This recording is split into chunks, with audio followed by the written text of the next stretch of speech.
Guys, Merry Overtime Christmas to you, all of you. Yan guys, overtime tayo guys, kahit Christmas pa. Naman ang kwarto ko guys.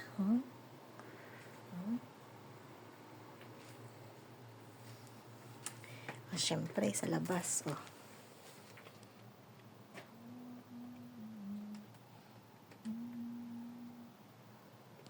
Bumabati sa inyo ng maligayang Pasko sa inyong lahat.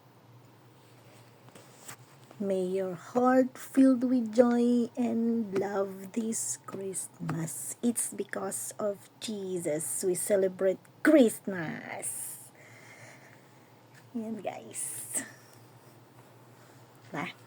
Duty tayo guys.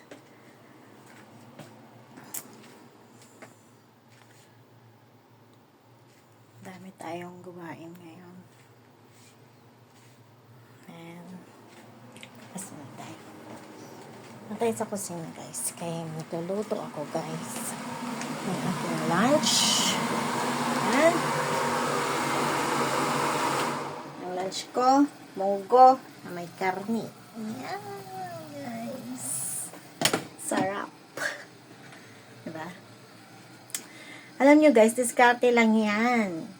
Kapag gusto nyong magtipid sa Christmas, sabihan nyo ang amo nyo, magtrabaho kayo, libre na pagkain, libre pa ang tulog, libre pa ang pahinga.